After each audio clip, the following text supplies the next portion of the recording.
Hello welcome back to my YouTube channel accounting path. आज starting करते हैं हम अपनी वीडियो नंबर सेकंड जो बेस्ड ऑन प्लेलिस्ट है मास्टरिंग जीएसटी इंटरव्यू। आज की वीडियो का टॉपिक रहेगा GST reconciliation and their returns. चलिए स्टार्ट करते हैं। लेट्स सपोज कि आप इंटरव्यू देने गए हो, जो इंटरव्यू आपका सीनियर मैनेजर या फिर मैनेजर का है, तो आपका हायरिंग मैनेजर जो देगा वो रिलेटेड टू जीएसटी आपसे क्या पूछ सकता है। सबसे पहले वीडियो में हमने कवर किया आईटीसी, अब कवर करेंगे हम इसकी रिकंसिलेशन और इनकी रिटर्न्स के बारे में। ठीक है, क्योंकि ये मेजर पार्ट होता है जीएसटी में। अगर इसको रिकंसिलेशन को और इसके रिस्पेक्टिव रिटर्न को सीख लिया ना, तो हमें इंटरव्यू क्रैक करने से कोई नहीं रोक सकता। तो हमारा मेजर जो टास्क रहता है वो इंटरव्यू को क्लियर करना रहता है। चलिए स्टार्ट करते हैं। इससे जुड़े हुए कुछ क्वेश्चन और आंसर के बारे में पढ़ेंगे और सीखेंगे कि हाउ टू आंसर इट। और ट्रस्ट में मैं आपको एवरी टॉपिक पूरा क्लियरली समझाऊंगा। सबसे पहले आपसे क्या पूछा जा सकता है, what is GST two B and how it is different from GST two A. वो डायरेक्टली ये नहीं कहेगा what is GST two B, what is GST two A. वो सिंपल सा आपको पूछ लेगा टू बी के बारे में, देन उसको बता पूछेगा कि आप इसको कैसे डिफरेंशिएट करोगे जीएसटी या टू से। तो आपने आंसर कैसे देना है, सिंपल सा, बेसिकली जीएसटी और टू बी को सेपरेट कर देना। फॉर एग्जाम्पल अगर मैं यहाँ पे बात करूँ, GST two is a dynamic nature और GST two B is statistic nature. मैं आपको समझाता हूँ इसके बारे में। पहले एक बार सीख लेंगे कि आंसर कैसे देना आपने, फिर बेसिस क्या रहते हैं कि किस किस रिटर्न से ये जनरेट होती है। जैसे जीएसटी टू ए जनरेट होती है जो जब आपका supply GST one, GST five और जीएसटी सिक्स बढ़ता है। और वही टू बी कैसे जनरेट होती है, जब आपका सेम एज जीएसटी टू ए पे बट लॉग्ड ऑन 14। इसके बारे में समझेंगे। पर्पस क्या रहता है, for reference and verification. Three two B को क्यों देखा जाता है, क्यों इसकी इतनी इंपॉर्टेंस है, क्यों, क्योंकि ITC claim in GST two B based on ITC two B which reflect on GST two B. और इसके क्या अपडेट्स हैं, ठीक है, real time changes when the supplier amendment two B does not change once generated. ठीक है, अब समझते हैं, एक लॉजिक समझते हैं। फॉर एग्जांपल आपके दो वेंडर थे अलग अलग। यहाँ पे एक छोटी सी एग्जांपल ले लेता हूँ मैं, एक मंथ ले लेता हूँ मैं, कोई भी प्रायर जैसे नहीं। एक मंथ है जून का, अभी हम जुलाई पे, आज की डेट है 4 जुलाई 25। ठीक है, एग्जाम्पल देखना, आपके दो वेंडर है, यहाँ पे जीएसटी टू है। बेसिक डिफरेंस क्या रहता है उसको समझेंगे सबसे पहले। ये जीएसटी थ्रू भी, आपका एक वेंडर था, उसने क्या किया, आपको मई मंथ का इनवॉइसेस दिया, बट उसने क्या किया, रिटर्न फाइल नहीं करी, रिटर्न फाइलिंग स्टेटस नहीं फाइल करी, तो आपके ना वो जीएसटी टू में आएगा ना ही वो जीएसटी टू बी में शो करेगा। ठीक है, अब नेक्स्ट, आपका एक वेंडर था, उसके जून मंथ का इनवॉइस था, ये इनवॉइस का मंथ एक मई था, ये लगा लेता हूँ 2 जून। उसने अपनी रिटर्न फाइलिंग की, ठीक है। सबसे पहले वो आपके जीएसटी टू में शो करेगा, देन टू बी में शो करेगा, और रिटर्न उसने फाइल करेगा, वो ऑटोमेटिक शो कर जाएगा। अब वही अगर बात करूं, आपने रिकंसाइल किया कि ये वाला जो इनवॉइस है ना मई मंथ का, वो अभी तक आपकी बुक्स में शो नहीं हो रहा, तो उस बंदे ने क्या किया कि अपनी जो रिटर्न फाइल करी ना, वो फाइल करी उसने जून मंथ में। ठीक है, मई मंथ की ध्यान रखना, जून में फाइल करी, यानी वो बिल जो आपने फाइल किया वो जून मंथ में फाइल हुआ। ठीक है, जून मंथ के मार्च मई का पीरियड निकल चुका था, 14 ऑफ द यानी 13 ऑफ द मई क्रॉस कर चुकी थी। अब उसने फाइल की जून मंथ में, बिल डेट है उसकी 1 ऑफ द मई। ठीक है, वो सबसे पहले आपको शो करेगा यही बिल जीएसटी टू ए किसमें, मई में। बट जो टू बी में शो करेगा ना, क्योंकि यहाँ पे तो टू बी तो फ्रोजन हो चुकी है ना एक बार, वो टू बी शो करेगा आपको जून की में, कि आपका एक पुराना बिल था जो करंट की रिटर्न में आया है। ठीक है, इसकी मैंने एक स्पेसिफिक वीडियो बनाई है, GST two A and GST two B, what is the major difference of those. तो आप अगर समय ना हो ना, प्रॉपर समय लेना वैसे, बट बेसिस यही है। अब आगे कि ये जो डाटा ना, ये जीएसटी एट टू में जो डाटा आता है वही टू बी में शो करेगा, और जीएसटी एट टू ए का जो डाटा रहता है ना, वो based on GST one, GST five और GST six, 5 for NRI and 6 for ISD. ठीक है, और GST one for normal tax पे। बट वो क्या कहता है, टू बी के केस में क्या होता है कि ये डाटा ना फ्रोजन हो जाता है। फॉर एग्जाम्पल, अगर यही एग्जाम्पल की बात करूं कि यहाँ पे डाटा क्या था, अब ये वाला बिल था जो मई का, वो जीएसटी टू ए मई में शो करेगा, बट जब आप थ्री बी को देखोगे ना तो वो जून में शो करेगा। क्यों, क्यों, मई का डाटा फ्रोजन हो चुका है 14 ऑफ दी 14 ऑफ दी जून को, अब शो करेगा जून के रिटर्न में। ठीक है, अब चलिए अपडेशन क्या जैसे होती है, रियल टाइम, जब मर्जी वो पुराना कोई, अगर आपका वेंडर जिसने 6 मंथ से लास्ट रिटर्न नहीं फाइल करके, अगर वो आज की डेट में रिटर्न फाइल करेंगे ना, तो आपके 2 वे में शो कर जाएगा उसी मंथ की रिस्पेक्टिव में जिस मंथ में वो आपका बिल था, बट वो 2B में नहीं आएगा, 2B में करंट मंथ में आएगा। ये बात का ध्यान रखना आपने। अब नेक्स्ट बढ़ते हैं आगे, क्या क्रक्स निकल के आता है, GST 2B is a document used to claim ITC यानी इनपुट टैक्स क्रेडिट, और वही 2A it is more of a tracking tool. Tracking tool क्यों बोला गया इसे, क्यों, क्योंकि हम चेक मंथ एंड पे हम चेक कर सकते हैं कि मंथ एंड पे हमें कितनी की इनवॉइसिंग हुई, किस किस वेंडर ने हमें इनवॉइसेस दे दिया, कोई ऐसा इनवॉइस है जो हमने बुक्स में रिकॉर्ड कर लिया, और सॉरी हमारी जीएसटी 2 में आ गया है रेगुलर वेंडर का, बट वो इनवॉइस अभी तक हमारे पास पहुंचा नहीं। सर्विस केसेस में काफी टाइम होता है कि आईटी डिपार्टमेंट मल्टीपल टीमों से सर्विस ले लेती है और उसके इनवॉइसेस अकाउंट स्ट्रीम के बाद में पहुंचते हैं। हालांकि ये डिफरेंस चलता ही चलता है, बट इससे 2A से हम ट्रैक कर पाते हैं और जो हमारी उसकी रिस्पेक्टिव टीम होती है ना, उससे एटलीस्ट बिल मंगवा सकते हैं ताकि हमारे जो भी अकाउंट्स है प्रॉपर अकाउंट्स वो मेंटेन हो। चलिए आगे समझते हैं व्हाट इज जीएसटी 2B। पहले हमने क्या किया, इसको दोनों को डिफरेंशिएट कर दिया ताकि हमारे हायरिंग मैनेजर को लगे कि नॉलेज है। उसके बाद इसको सिंपल से एक दो लाइन में अपने आप को डिफाइन कर दिया, जैसे GST 2B is an auto drafted ITC statement which is generated for every normal taxpayer on the basis of the information furnished by his supplier in respective GST 1, GST 5 and GST 6। ठीक है, GST 4 for NI and GST 6 for IST। This statement indicate availability and non-availability of ITC of the taxpayer against each document filed by the his supplier। For example, यहाँ पे एक चीज और बता दूं, 2B में 2B का प्लस पॉइंट क्यों बोला जाता है कि आईटीसी जो भी लिया जाता है वो 2B के बेसिस, रीजन क्योंकि यहाँ पे एक कॉलम, जब भी आप 2B को डाउनलोड करें तो उसके आगे ना एक आईटीसी अवेलेबिलिटी का कॉलम होता है जिसमें यस और नो लिखा रहता है। ये नो बेसिस आता है कि आप उसका, गवर्नमेंट के कुछ सॉफ्टवेयर हैं जो आपको क्लैरिफाई कर देते हैं कि आप इसका आईटीसी ले सकते हो या नहीं ले सकते। ठीक है, इसमें कुछ ब्लॉक क्रेडिट्स भी रहते हैं, इसमें अंडर सेक्शन 17(5) रहता है। फॉर एग्जाम्पल मैं यहाँ पे दिल्ली, ठीक है, मेरी एक कंपनी है, इसका मैं आपको छोटा सा एग्जांपल देता हूँ। एक कंपनी मेरी दिल्ली में है जो मेन हेड ऑफिस है, ठीक है, इसके मल्टीपल ब्रांचेस हैं ओवरऑल इंडिया में। फॉर एग्जांपल यहाँ पे एक जलंधर में है, एक पंजाब में है, और जलंधर पंजाब में है, दूसरा मैं मान लेता हूँ हरियाणा में है, हरियाणा गुरुग्राम में है। ठीक है, बट यहाँ पे इस कंपनी का कोई भी जीएसटीएन नंबर नहीं है। फॉर एग्जांपल यहाँ पे ही इसका मेन है। अब यहाँ पे एक बंदा है जहाँ पे ये प्रीमिसेस ले रखी है रेंटेड पे, वो प्रीमिसेस है टैक्सेबल पर्सन की, मींस कि जो भी रेंट चार्जेस करता है प्लस उसमें जीएसटी लगाता है। अब जैसे ही वो इसको सप्लाई करेगा ना, बेशक उसने जीएसटीएन इस कंपनी का डाल रखा होगा, ठीक है, जैसे ही अपनी सर्विसेज डालेगा, रेंट कैचेशन कोड डाल देगा, जैसे ये 2A में आएगा, सॉरी 2B में आएगा, तो इसके आईटीसी को क्या कर देगा, वो आईटीसी अवेलेबिलिटी नो क्लेम। ठीक है, तो ये एक छोटी सी एग्जांपल है कि ये कॉलम आते हैं, हालांकि सबको नहीं करता, पर जो इसको सिस्टम टैकल हो गया ना, क्यों, क्योंकि यहाँ पे क्या सर्विस कौन किसकी है, रेंट की, कैसे रेंट की दे रही है, दूसरा जो इसका सर्विस को क्रेडिट कौन ले रहा है, दिल्ली की कंपनी, दे कौन रही है, पंजाब की कंपनी। तो आईटीसी को क्या कर दिया उसने, नॉन एलिजिबल। ठीक है, चलिए अब आगे बढ़ते हैं। नेक्स्ट आपसे क्या पूछा जा सकता है, आपने अभी क्लियर किया कि what is GST 2A and 2B different. अब what are the common mismatches between GST 2A 2B and books of account. अब उसने इसी क्वेश्चन को घुमा के ना आपकी नॉलेज चेक करने के लिए, कि आपका पास्ट एक्सपीरियंस चेक करने के लिए, क्या आपने कैसे इसके जो डिफरेंस या मिसमैच है, कैसे आपको पता है कि ये कॉमन मिसमैच रहते रहते हैं।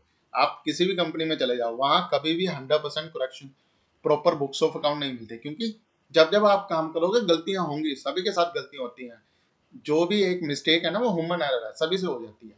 तो इसलिए आपको उसको टैकल करना आना चाहिए। आप उसको कंप्लीटली, आप कोई भी बंदा कह दे ना कि मैं एआर में काम करता हूँ विद ए 100% एक्यूरेसी, तो वो साफ साफ झूठ बोल रहा है। जहाँ बंदा कह दे कि मैं ईपी में काम करता हूँ विद ए 100% ऑफ एक्यूरेसी, तो वो भी 100%, उस केस में आपको ले सकते हैं 0.1% कंपनियां ही जो 100% एक्यूरेसी के साथ काम करती हैं। सभी को नोटिस आते हैं, ठीक है, और नोटिस का जवाब भी आपको ही देना पड़ेगा, बट एटलीस्ट जस्टिफिकेशन दे सकते हो कि इस रीजन से हमने इस पे टैक्स नहीं काटा था, हमने टीडीएस नहीं काटा, या हमने जीएसटी पे होना था हमने नहीं पे करवाया। ठीक है, चलिए अब हम बात करते हैं, अपने वीडियो पे आते हैं। अब बात करते हैं what is the common mistake है बिटवीन जीएसटी 2A 2B और बुक्स ऑफ अकाउंट। क्या मिस्टेक रहते हैं, what are the common mistake. For example let us say कि वेंडर नॉट फाइलिंग जीएसटी 1, तो क्या होगा, फॉर एग्जांपल आपने किसी से परचेज लिया, उसने जीएसटी 1 नहीं फाइल करे, तो आप क्या कर सकते हो, उसको मेल ही डाल सकते हो, होती है मिस्टेक। अब इसमें आपकी गलती क्या है? गलती नहीं है बट एक कॉमन एरर तो है ना। ठीक है, डन। सेकंड, रॉन्ग जीएसटीएन और invoice number in supplier return. ठीक है, उसने आपको इनवॉइस नंबर दे दिया है, एबीसी करके कंपनी थी आपकी, उसने इनवॉइस नंबर देना था 004, इनवॉइस नंबर 005। जब आपने रिकंसिलेशन के पाइप वगैरह मारे तो उसमें शो नहीं किया, एरर हो सकता है। ठीक है, उसके बाद मैनुअली उसको चेक किया, फिर जाके क्लैरिफाई हुआ। ठीक है, then difference in taxable return और टैक्स अमाउंट। इनवॉइस की वैल्यू थी, इनवॉइस वैल्यू थी 100। ठीक है, जब उसने रिटर्न फाइल की उसमें इनवॉइस वैल्यू दिखा दी 80 रुपीज का, 20 रुपीज का गैप दिखा दिया। होता है, काफी टाइम होता है, क्योंकि वो कई छोटे वेंडर क्या करते हैं, अपनी रिटर्न अपने सीए से फाइल करवाते हैं। अब सीए तो फाइल करेगा ना, उनके आर्टिकल असिस्टेंट ही फाइल करते हैं, तो वो कॉमन एरर मिस्टेक कर देते हैं। ठीक है, तो ये कॉमन मिस्टेक है, बट इसके बारे में आपको पता होना चाहिए। मिसिंग और duplicate invoices in your books. कुछ ऐसे इनवॉइसेस हैं जो आपकी 2A में तो शो कर रहे हैं, ठीक है, 2A या 2B में तो शो कर रहे हैं, बट आपकी बुक्स में नहीं है। ठीक है, होता है काफी टाइम। और उसके बाद incorrect tax type, IGST instead of CGST, IGST for example आपने बुकिंग उसका क्लेम, आपका वेंडर था दिल्ली का।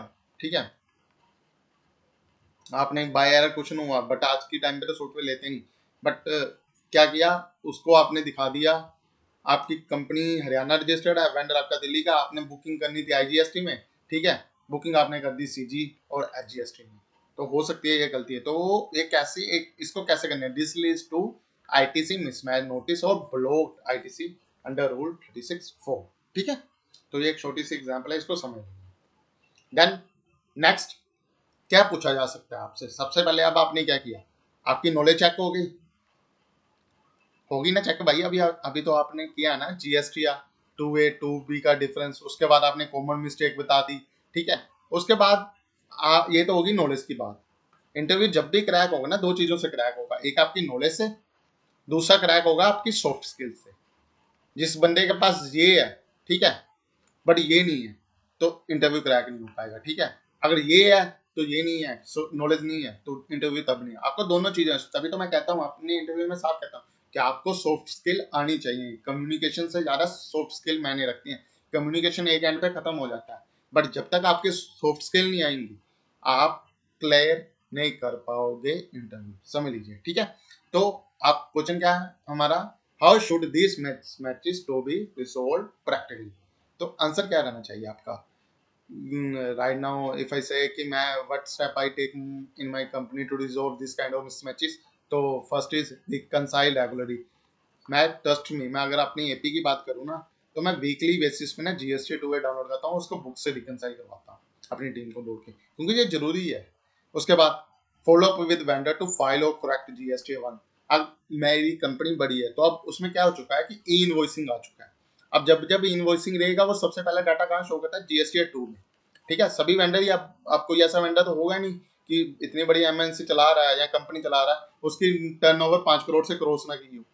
तो मोस्ट ऑफ केसेस में 90% वेंडर्स के ना, हमें जो इनवॉइसेस है ना, वो हमें जीएसटी पोर्टल 2A पे इजीली शो हो जाते हैं मंथ मंथ बेसिस। तो इसलिए रिकंसाइल करना काफी आसान रहता है। अगर नहीं, उसने वेंडर ने फाइल नहीं किया, तो हम सबसे पहले क्या करते हैं, उसको मेल डाल के या उसकी जो रिप्रेजेंटेटिव रहती है हमारी मर्चेंडाइजर, उनको बोल के बिल अपडेट करवा लेते हैं।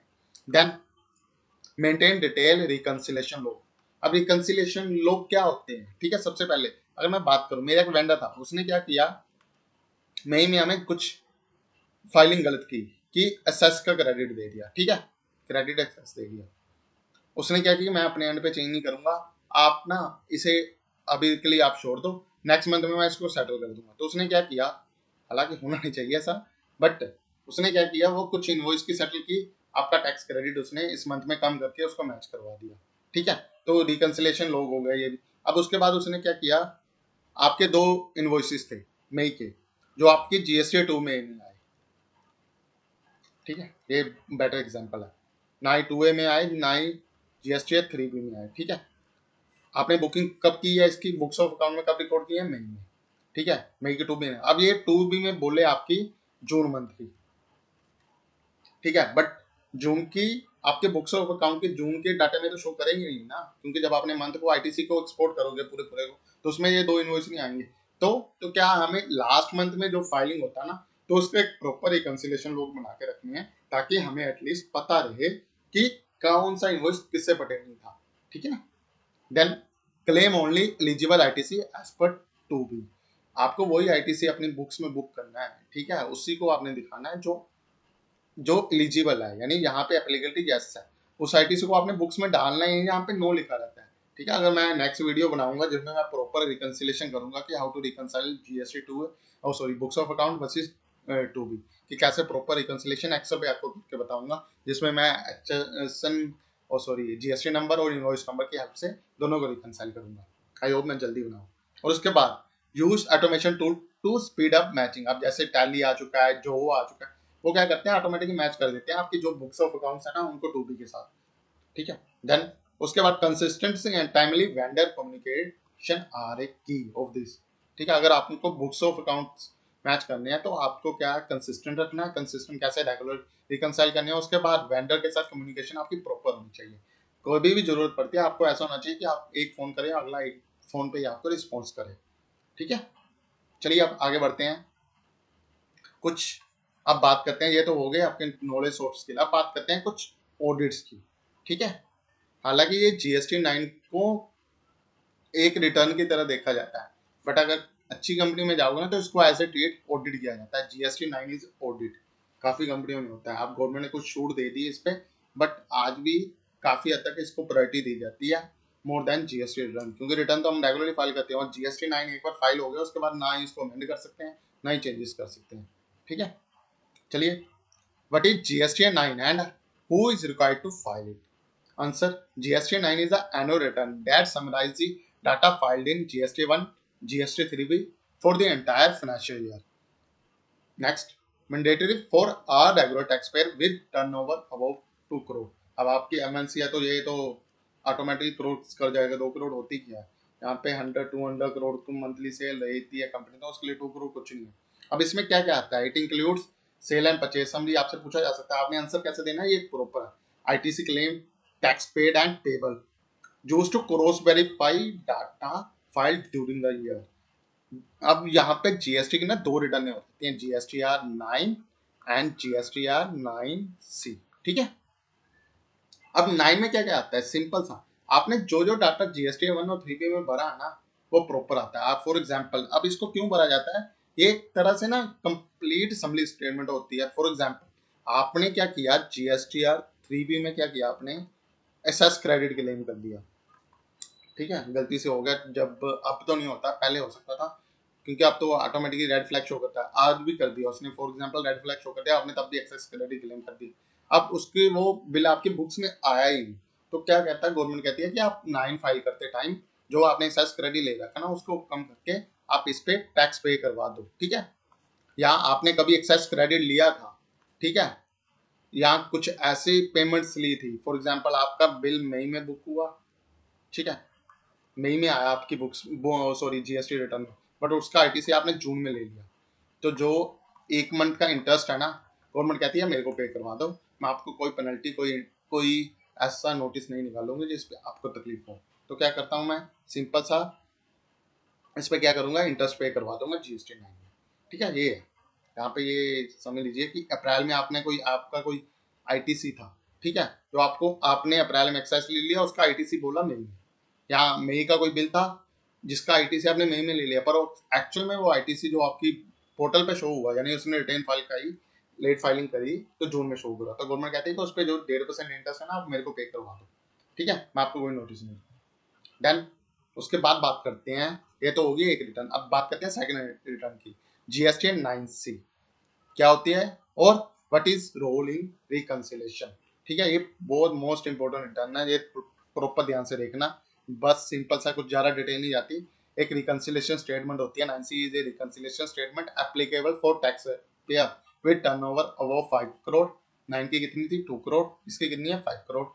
और क्या होती है reconciliation books of account with GST9, ठीक है। क्या है, क्या आपने 9 में जो फाइल किया ना, ठीक है, वो होता है। देन आपकी बुक्स ऑफ अकाउंट्स में क्या है, फॉर एग्जांपल कि आपने टोटल टैक्सेबल सप्लाई थी, आपने बुक्स में दिखाई 100 रुपीज की, 9 में दिखा रखी है 9 रुपए की, वो 10 रुपए का गैप है ना, जो वो कहाँ पे है, क्या रीजन है उसका, ठीक है। क्या आपने, ये होता है फॉर, इसके साथ में एक चीज और जाती है आपकी audited PNL, profit and loss या बैलेंस शीट कह सकते हो, बैलेंस शीट ये साथ में जाती है आपके, ठीक है ना। कि प्रॉपर रिकंसिलिएशन होती है कि आपके बुक्स ऑफ अकाउंट्स में क्या था और आपने 9 में क्या फाइल करी, अगर दोनों में डिफरेंसेस हैं तो वो डिफरेंस क्यों है, give me the reason of its differences. अब क्या आता है इसमें, इंक्लूड्स क्या होते हैं, difference in turnover, tax paid, ITC claim, कि आपकी टर्नओवर में क्या डिफरेंस थे, उसके रीजन लिखिए, टैक्स पेड कितना होना था, आपने कितना करवाया वो बताइए, आपने कितना आईटीसी में अपनी बुक्स में क्लेम किया और आपने पोर्टल पे कितना क्लेम किया उसको बताइए। अगर दोनों मैच है तो जीरो, अगर डिफरेंस है तो रीजन होना चाहिए। अब उसके बाद ऑब्जर्वेशन है रीजन फॉर मिसमैच, ठीक है।